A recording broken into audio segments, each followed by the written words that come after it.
Daalụkwanụ ndị ọma na-ege ntị. Ekene m nwoke ekene nwaanyị wee si ndụ mmiri ndụ azụ asị m mmiri ata na mazụ anwụna nke echiri onye azụ elu. Onye unu na n'onye n'ụbọchị nke taata bụ MAP eziokwu bụ ndụ 1. And okwu nji maka ya wee bịa n'ụbọchị nke taata bụ okwu gbasara Mazi Nnamdi Kanu, onye nke bụ the leader of indigenous people of Biafra, nke na-azọ nnwere onwe, which 90 or 95% of the freedom a na-azọ is mainly for ndị Igbo. The other 5% that are there bụ ndị na-anaghị asụ Igbo, and they are not showing interest maka the marginalization, because the marginalization that is going on is mainly for the source of ndị Igbo. Now, there is I think a few days, yesterday, being the 26th day of September, the Nigerian High Court kwuru okwu say that na Mazi Nnamdi Kanu nwere okwu ọ ga-eje zara ọnụ ya, and for that na ma transfer to National Hospital for treatment, and gwakwanụ lawyer anya ha jee ka ha bido defend ya, mepe okwu defend ya. Enwere ife onyonyo nchọ ka unu negodo anya, unu neche anya, anyị wee bịa tinye okwu ọnụ. Organ insufficiencies. And what is the government waiting for? For him to die? And then the circumstances will now be brought up again? So, but for the Igbos, I'm more disappointed with the Igbos. The political leadership of the Igbo land, the spiritual and otherwise concerned, are keeping quiet, extraordinarily quiet, on the issue of Mazi Nnamdi Kanu. Especially when it is shown that when it concerns to others, especially in the north, the government is negotiating with terrorists, non-terrorists, dressed up with guns and various ammunition, and yet they have not proved that Nnamdi Kanu is a terrorist. So it is up for Igbos to now rise up to ensure that we come in total defense of our brother, and ensure that, especially in the administration of criminal justice, that he is not being marginalized. So Igbos should rise up for once and to say that all the spectacle, that enough is enough. Amam na ị ga-enya bifo onyonyo ntị. Amam na o kwere anyị nghọta. Na ihe okwu ahụ pụtara bụ na ọ bụrụ na ndị Igbo ama apụta demand here for the release of Mazi Nnamdi Kanu and they make their stand open for them, for the whole world and for Nigeria, iji wee mara ebe ndị Igbo okwu enwere ihe dịka Mazi Nnamdi Kanu pụta dị. Ka mụ ajụọ gị nwa na-ege m ntị, ọ gị nwa na-watch m ofu ese anụnwa, ị bụrụ Nigeria gọọmenti, ị ga-erelease Mazi Nnamdi Kanu ebe ndị ahụ ọ na-azọchitela ọnụ ha fold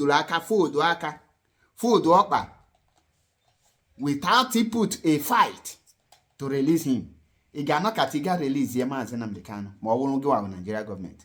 Ọ bụrụ mụ wa Nigeria gọọmenti, nne anya fụ na ndị ahụ ọ na-anọchitela ọgụ amalụ their left from their right, na enwere ihe ha past ejidesie m ike because amalụgo m na ọsọ ya bụ ihe mma ihe ọ na-azọ, na ndị ahụ ọ na-azọchitelu na ọnọdụ ka ndị ogbi na ndị polisi, ndị kopụrụ ekopụ.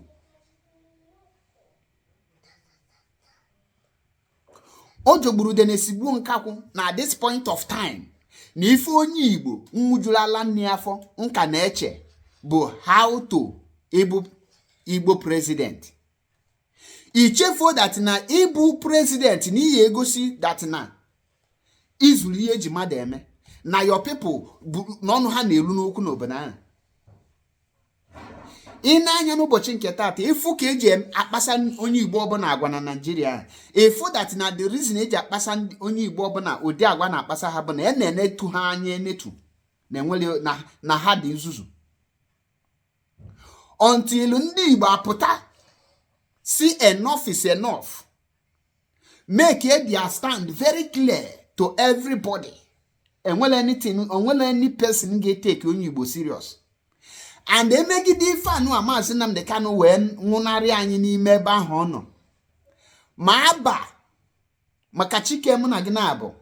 Enwele anything u ga-eme because obulu mgbe onwu ka ga-abịa n'ụbọgwụ. Obulu na onwu kita enwele anything I ga-eme nga atu mwa n'anya nga support gị. Maka gịnị mgbe kwesịrị ịnụrị ọgụ ịnụrụ ọrịa and ọ bụ na ife mee Mazi Nnamdi Kanu tata aka ejidego ndị Igbo niile Nigeria ga-eme kisho na eji azịza zapụ ndị Igbo. Maka gịnị the reason ọ jụọ dị ka ndị Igbo aka nwetụrụ obele ọnụ ka na-emetụ buga bụ maka na Mazi Nnamdi Kanu ka dị ndụ. Emegide ihe kịta wee butuo nwoke a ọ ga-enye ndị ọzọ niile ndị Nigeria ahụ the moral that na enwele any person nọ n'ala Igbo. Ọ ga-enye ha the courage iwipe ndị Igbo make sure that na enwe because enwele ozo onye ụjọ ga-apụta kwuo because onye ahụ mbu their lion have been captured ka ọkụkọ and then over 5 years they treat ya ka nobody. Then after just no mechekwa anya eliminate anya onyezi ka ụjọ ga-apụta bịa kwuo okwu again. Enwere onye ụjọ ga-apụta. Ihe you get na that video abụ na the freedom of Mazi Nnamdi Kanu lie in the hands of ndị Igbo. Any the ndị Igbo shi na enough is enough. Ngi release Mazi Nnamdi Kanu or he face these consequences.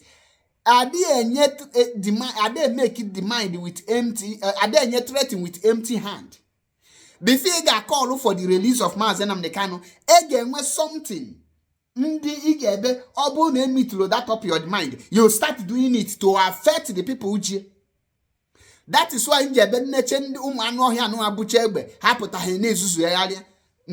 easy.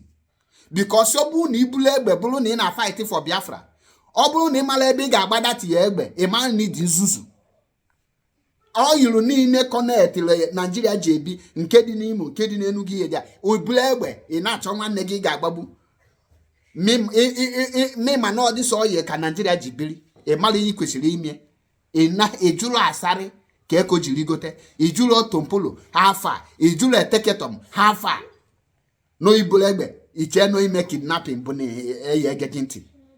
E mali ebu government federal facilities. Until animalify need define anya kwonya sonya stamp na ihe aka ndị Igbo need go for it animal anything no ga pụta n'ife anyị na-eme. So each and tata na ayọta freedom na ayo ma ọnụnụ ga free Mazi Nnamdi Kanu through ayo ọhaneze ndị Igbo ayogo Igbo governor na ayo ndị nke apụta na ayo release Nnamdi Kanu jiri Nnamdi Kanu chela anyị ọjị jiri Nnamdi Kanu gbala anyị Christmas jiri Nnamdi Kanu gbala anyị New Year jiri Nnamdi Kanu wala anyị ji jiri Nnamdi Kanu suolu gị ose jiri Nnamdi Kanu kpọọlụ gị nzu chụọ ji una ihe adem unu.